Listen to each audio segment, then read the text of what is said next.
think it's about always looking for opportunities for improvement. That Kaizen philosophy of continuous improvement, we've got to be doing that every single day. And alongside that, I think engaging staff. By engaging staff, great things can happen. The whole atmosphere within the office now is much more relaxed, much calmer, and much more compassionate rather than running around going, I can't cope.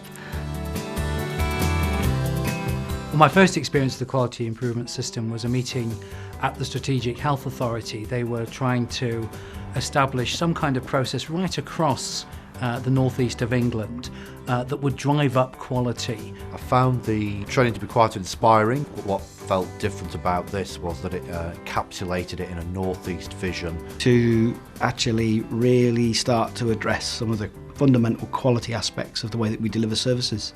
And we were very excited by what we saw because of the opportunity it had to make a real difference for patients. And what I thought was this is a methodology that is not only great at implementing improvements in quality, but also a way of engaging staff. I mean, people have said to me on several occasions now, we've had these ideas or we've talked about these things for a long time and we haven't had an outlet, we haven't had an opportunity to put these forward. What it's actually about is standardising and simplifying. That's where actually I think the staff get it. It clicks. Absolutely, I think leadership, as is anything really, should come from the top. I think it's very important for boards to demonstrate their commitments. And also that they understand the system, actually how it works on the ground. And there is no substitute, I think, for a lot of members of the board, that they've actually experienced it. Actually, by going through the Certified Leader training, it gives you a fundamental understanding of what it is you're asking our staff to do. And the people right through the organisation need to know that the organisation's leaders both understand it and are strongly committed. It's about an organisation changing itself and setting a different direction. So it's crucial that the senior leaders of the organisation understand it. We worked with Seattle because initially the quality improvement system was an industrial system. And they translated this from industry into healthcare. Virginia Mason had done that and done it very well, so it was an obvious choice to work with them. And to see the same principles being applied to the care of old people, primary care, you name it, they were doing it in the same way, using the same principles and the same systems. That was equally as amazing. That was like really putting the final nail in the coffin of the old way. You know, I just wished I'd learnt this when I was a junior doctor. So by going to the hospital, we were able to see a significant number of examples, and they were able to demonstrate how by taking the waste out of the system, they'd improved patient safety, they'd improved consistency, they'd improved quality of care, and had saved a great deal of money as well. Given the transformational effect these improvement methodologies have had on Virginia Mason Hospital, then I see absolutely no reason not to emulate the way they do things. Seeing the way they had changed their services was very powerful for us to realise that it was something that we could do in England. Everything I've learnt convinces me that the learning that we've had from Virginia Mason is part of the solution to improving the quality and value of what we do.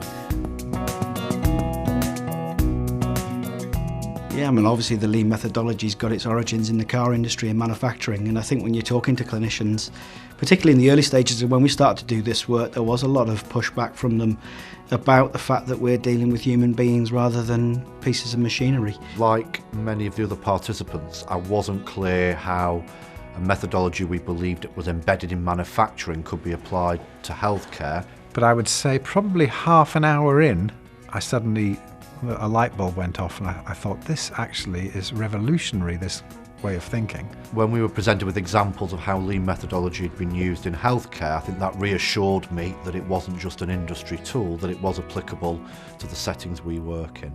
It's the systems that count. It's all about the systems, it's about the process. It's not about making cars at all, it's about how you do it. So it's about how you deliver healthcare. And obviously the NHS is full of change and things happening and being debated for a long time, but actually that change doesn't really come about. So there was some scepticism from some of the team.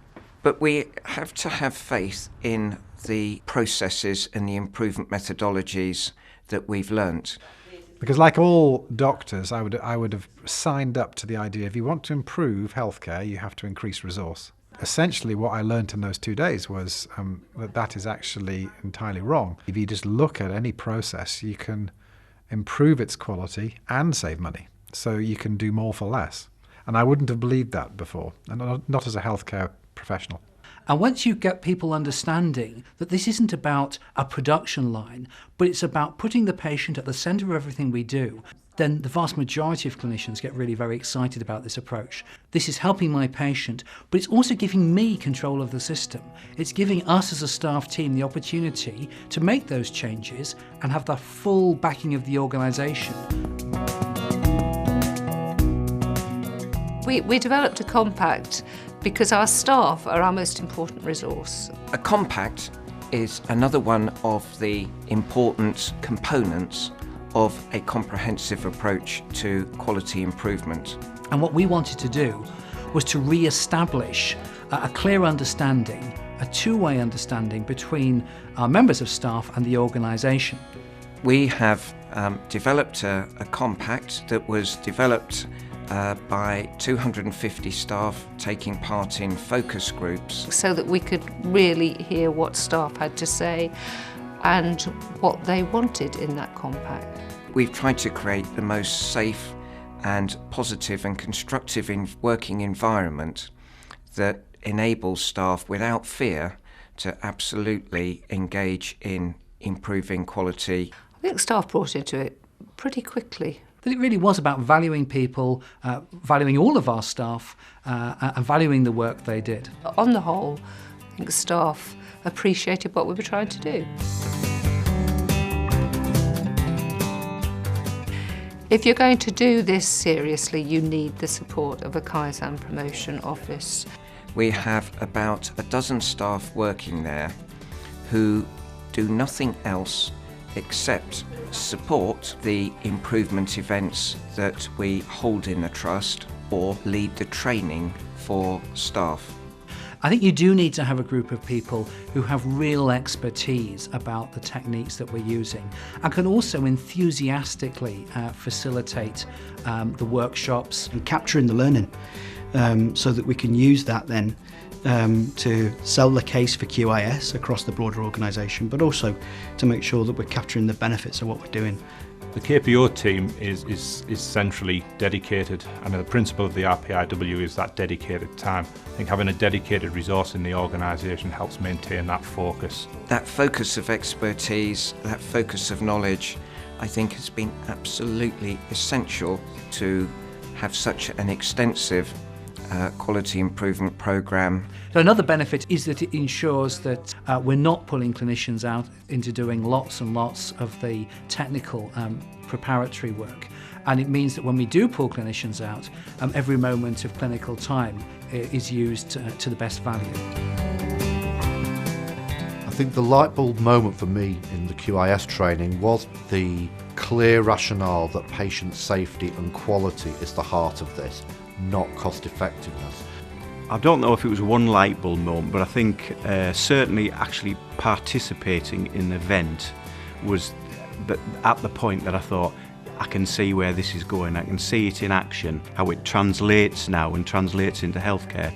With this, you take a team out for a whole week, they're coming up with the ideas, generating the ideas themselves, they're implementing the changes within that week.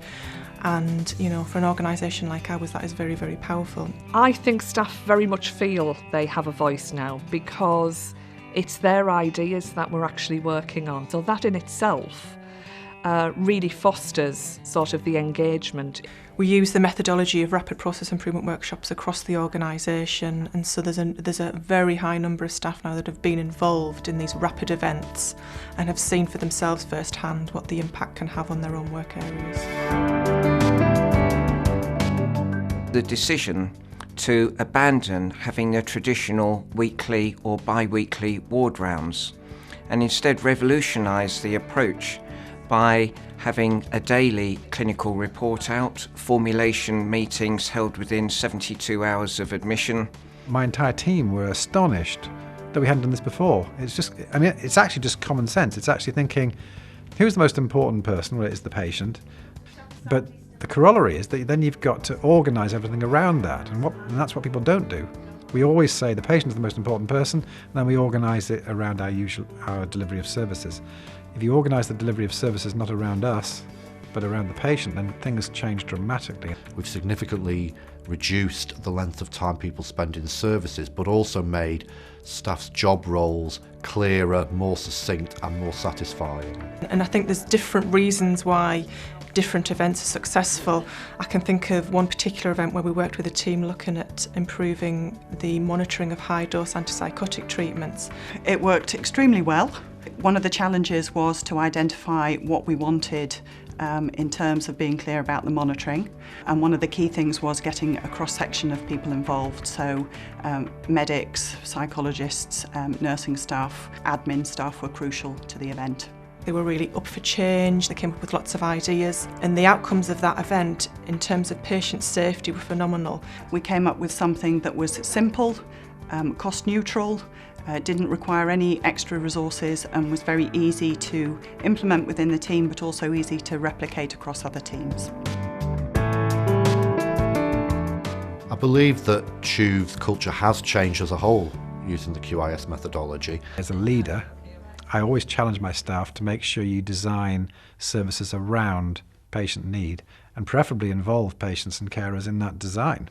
The language of the quality improvement system and lean methodology is apparent throughout the trust. What we hear time and time again when staff are asked about the quality improvement system, there's almost that lift in people in terms of their level of enthusiasm. They want to talk about it. So culturally, there's been a huge shift in actually looking at improvements, not just in the area that you work in, but opportunities elsewhere, and people feeling that they are empowered to do something about that. So if you go to any ward or team where you find people who've been involved, you can see the engagement and the passion and belief that this can make a difference. The message is got across that the Trust empowers everyday staff to be involved in service design and service change. And of course, word of mouth spreads, and there's no bigger advocate than seeing the difference it makes and what their mates, tell them.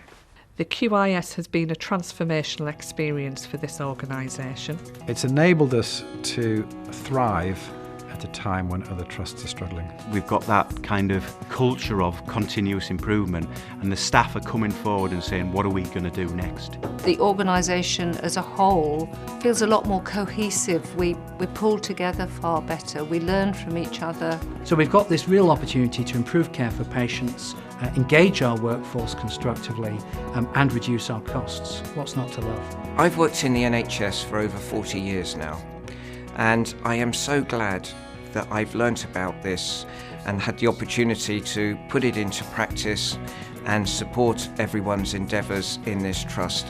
It's undoubtedly the best way of working that I've ever experienced.